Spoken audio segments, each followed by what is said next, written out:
کہ یہ اصل اسلام یہی ہے، میں اپنے مذہب کی جو ہے وہ پرچار کر رہا ہوں۔ تو جو بھی آدمی اپنے آپ کو سچا سمجھتا وہ پرچار اگلے مسلک کو بے عزتی کرتا رہے گا، اس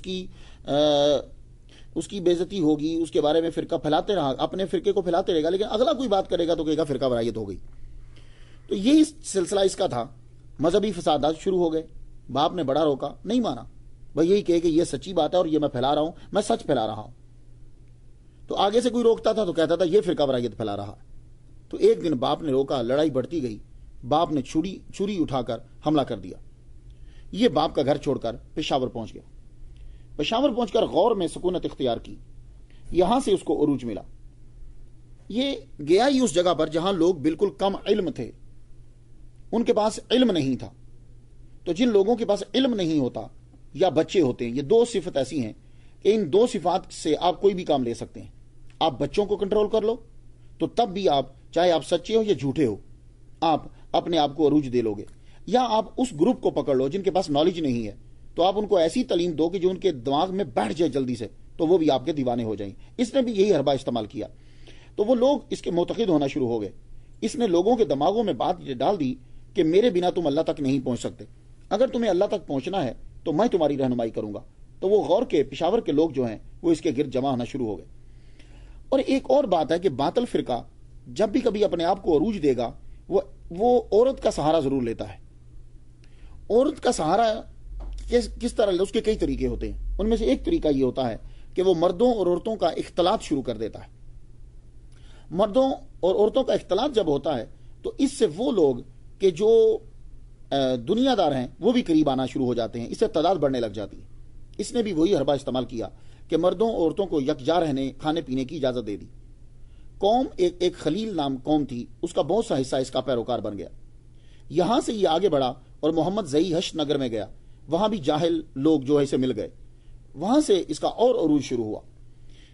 تو یہاں علماء سے مناظرے بھی اس نے کیے، عقلی ہیر پھیر اور منطق کے ساتھ، کبھی غالب آ جاتا کبھی مغلوب۔ یہاں جب یہ پہنچا ہشت نگر میں تو وہاں اپنا لقب اس نے پیر روشن رکھ لیا، اور یہ کہنے لگا کہ مجھ پر وحی آتی ہے، اور یہ بتایا گیا مجھے وحی میں کہ آج کے بعد سب کے سب لوگ تمہیں میاں روشن کہہ کے پکارا کریں۔ یہ تھے اس کے بانی کے حالات۔ اب ہمیں دیکھنا یہ ہے کہ اس نے دعوے کیا کیے، عقیدہ کیا تھا۔ تو نبوت کے بارے میں سب سے پہلا اٹیک یہ لوگ نبوت پہ کرتے ہیں۔ تو اس نے یہ نبوت میں یہ دعویٰ کیا کہ میں نبی ہوں، مجھ پر الہام ہوتا ہے، جبرائیل علیہ السلام میرے پاس آتے ہیں، میں ظاہری طور پر خدا کو دیکھتا ہوں، اور بعض اوقات جبرائیل علیہ السلام کے بنا بھی میں اللہ سے باتیں کرتا ہوں۔ تو یہاں یہ پہلا جہاں اس پر کفر کا فتویٰ لگ گیا۔ نماز کے بارے میں اس کا تصور یہ تھا کہ اللہ نے مجھے کہا ہے کہ یہ نماز چھوڑ دو، یہ جو 5 ٹائم کی نماز ہے یہ چھوڑ دو، اس نماز پڑھنے کا کوئی فائدہ نہیں ہے، تم نمازیں وہ پڑھو جو نبی پڑھتے تھے۔ تو نبی کون سی نماز پڑھتے تھے؟ تو اس نے یہ نماز چھوڑ دی جو آپ لوگ پڑھتے ہیں۔ یہ ہر وقت ذکر کرنے لگا، جی اللہ نے مجھے کہا کہ تو ذکر کیا کر، یہ نماز چھوڑ۔ ذرا مشکل ہے نا، 5 ٹائم کون آئے کون پڑھے، تو چھوڑ ہی دیا سب کچھ۔ اور کبھی نماز پڑھتا بھی تو قبلے کی طرف منہ نہیں کرتا تھا، جدھر دل کرتا منہ کر لیتا، کہتا اللہ ہر جگہ ہے، مجھے قبلے کی طرف منہ کرنے کی ضرورت ہی نہیں ہے۔ اب تیسرا عقیدہ کلمہ کے بارے میں کہتا تھا کہ یہ جو لوگ پڑھتے ہیں اشہد ان لا الہ الا اللہ، یہ غلط ہے، صحیح نہیں ہے، یہ خدا سے واقف ہی نہیں ہے۔ جس نے خدا کو دیکھا نہیں ہے وہ کیا جانے؟ تو بس جو جانتا نہیں ہے وہ اشہد ان لا الہ الا اللہ کیوں کہتا ہے کہ میں گواہی دیتا ہوں اللہ کے سوا کوئی معبود نہیں، وہ شخص جھوٹ بول رہا ہے۔ یہ اس نے کلمے پر اعتراض کیا۔ اور تیسرا، اب آپ کو معلوم ہے کہ جب آدمی کوئی نئی چیز لے کر آتا ہے تو پرانے آدمی مانتے تو نہیں ہے نا، تو اب اس کا حل کیا ہوتا ہے؟ یا تو تمہارے اندر اتنی پاور ہو کہ وہ تمہیں تسلیم کر لیں، تو یا پھر تم دوسروں کو مار دو۔ تو یہ ہر بات دوسرا اکثر لوگ استعمال کرتے ہیں کہ دوسروں کو کافر قرار دے دو اور مشرک قرار دے دو۔ اس نے بھی کیا کہا کہ جو مجھے نہیں مانتا وہ کافر ہے اور اس کے ہاتھ کا ذبیحہ میں نہیں کھاؤں گا۔ طہارت کے بارے میں اس نے یہ عقیدہ دیا، ہمارے ہاں تو وضو کرتے ہیں اور غسل ہو تو نہاتے ہیں، اس نے کہا کہ غسل کرنے کے لیے پانی ضروری نہیں ہے، ہوا لگنے سے بھی جسم پاک ہو جاتا ہے۔ اب اس نے یہ نہیں بتایا کہ ہوا لگے کس ٹائم، یہ نہیں بتایا اس نے۔ تو ہوا تو ہر وقت لگتی رہتی، جس وقت آپ غسل لازم ہو رہا ہو تبھی ہوا لگ رہی ہے، یہ نہیں بتلایا۔ کتاب کے بارے میں، قرآن مجید کے بارے میں کیا عقیدہ تھا، وہاں سے بھی عقیدہ بدل لیا۔ اس نے بہت سی کتابیں لکھی ہیں، اس کی ایک کتاب کا نام خیر البیان ہے، اس کو 4 زبانوں میں لکھا گیا ہے، عربی، فارسی، ہندی اور پشتو میں۔ اس کا دعویٰ یہ تھا کہ اس کتاب کے اندر وہ باتیں ہیں جو اللہ نے مجھ سے کی ہیں، اس لیے اس کے پیروکار اس کتاب کو صحیفہ الہی کا درجہ دیتے ہیں۔ تو ہر آدمی کو یہ قتل کر دیتا تھا۔ اب یہ ہے کہ آدمی جو اس کے پیروکار ہیں وہ پوچھتے تھے کہ ہم ان کو کیوں ماریں، یہ تو مسلمان ہیں۔ تو اس کے لیے یہ جواب دیتا تھا کہ دیکھو، جو آدمی خود شناس اور خدا شناس نہیں ہے، اولئک کالانعام بل ھم اضل، وہ جانور ہیں۔ اگر اچھے ہیں تو پھر وہ بکری اور گائے ہیں تب بھی مار دینا چاہیے، کیونکہ بکری اور گائے کو ذبح کیا جاتا ہے۔ اگر برے ہیں تو پھر بھیڑیا اور شیر ہیں، سانپ ہیں، تب بھی مار دینا چاہیے، یعنی ہر صورت میں مارو۔ تو قرآن کی آیت پڑھ کر بندوں کو مطمئن کر دیا، مارو۔ اور ڈاکہ، قتل و غارت جائز تھی، کہتا تھا کہ ڈاکے ڈالو، لیکن جب تم ڈاکہ ڈالو اور مال لوٹ لو تو اس میں سے خمس نکال کر جو ہے وہ بیت المال میں جمع کرا دو، باقی تم رکھ سکتے ہو۔ تو یعنی ہر طرح سے دوسرے لوگوں کو مارا گیا اور مذہب کی آڑ لے کر دشمنوں کو قتل کروایا۔ آئیے حالات دیکھتے ہیں کہ اس بانی کے ساتھ پھر کیا ہوا۔ اس فرقہ کے بانی بایزید بن عبداللہ پٹھان کو لوگوں نے پیر روشن کے بجائے پیر تاریک کہنا شروع کر دیا کہ یہ روشنی کا پیر نہیں ہے، اندھیرے کا پیر ہے۔ محسن خان صوبہ دار کابل وہ ہشت نگر آیا اور اسے گرفتار کر کے کابل لے گیا۔ مدت وہاں یہ قید رہا، رہائی ملی تو واپس ہشت نگر آیا، اپنے ساتھیوں کو جمع کیا اور توتی کے پہاڑوں میں گھس گیا۔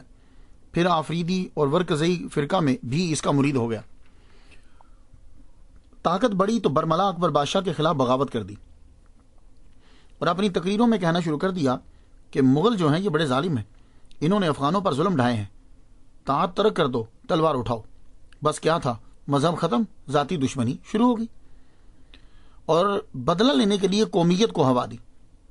اب دیکھیے، یہ دعویٰ کرتا ہے کہ میں نبی ہوں اور مجھ پر وحی اترتی ہے، اور حربہ کون سا استعمال کیا؟ زبان کا، قوم کا۔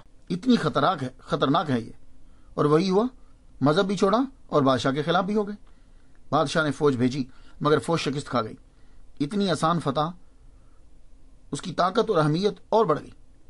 اس نے چن چن کر اپنے دشمن مارے، ارد گرد کے گاؤں لوٹ لیے۔ یہ نبی ہے، دعویٰ تو کرتا تھا نا کہ مجھ پہ وہی اترتی ہے، ارد گرد کے گاؤں لوٹ لیے، برباد کر دیے کچھ۔ پھر محسن خان صوبہ دار کابل نے خوب تیاری کی اور بایزید پر چڑھائی کر دی۔ بری طرح اس فرقے کو شکست ہوئی، بہت سے مارے گئے، کئی پہاڑوں میں روپوش ہو گئے۔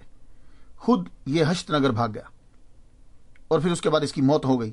یہ افغانستان کے پہاڑوں میں ایک مقام ہے بھتا پور، اور وہیں اس کی جو ہے وہ قبر بھی ہے۔ اس کو اللہ تعالیٰ نے 5 بیٹے دیے تھے، اس نے نام رکھے بڑا شیخ عمر، کمال الدین، خیر الدین، جلال الدین، نور الدین۔ باپ کے بعد بڑا بیٹا شیخ عمر جانشین ہوا۔ یوسف زئیوں سے مقابلہ ہوا تو انہوں نے شیخ عمر کو مار دیا۔ اس کا بھائی خیر الدین بھی مارا گیا۔ نور الدین جان بچا کر بھاگا مگر ہشت نگر میں مار دیا گیا۔ جلال الدین کو قید کر لیا گیا اور اکبر بادشاہ کے دربار میں پیش کیا گیا۔ تاریخ فرشتہ میں لکھا ہے کہ تب اس کی عمر 14 برس تھی۔ کچھ دنوں کے بعد بھاگ گیا۔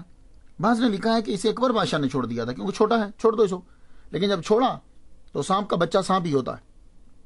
یہ تیرا کے پہاڑوں میں رہنے لگا اور قافلوں کو لوٹنے لگا، وہی جو باپ کا عقیدہ تھا۔ گورنمنٹ کا سامنا ہوا مگر یہ مغلوب نہ ہوا۔ راجہ مان سنگھ کے پے در پہ حملے کی وجہ سے یہ جان بچا کر غزنی بھاگ گیا۔ وہاں قوم ہزارہ نے اسے قتل کر دیا اور سر اکبر کے دربار میں بھیج دیا۔ آخرکار جلال الدین عرف جلالہ کا بیٹا جو ہے یہ بادشاہ شاہ جہاں کا مطیع اور ملازم ہو گیا۔ یوں یہ فرقہ جو ہے وہ ختم ہو گیا۔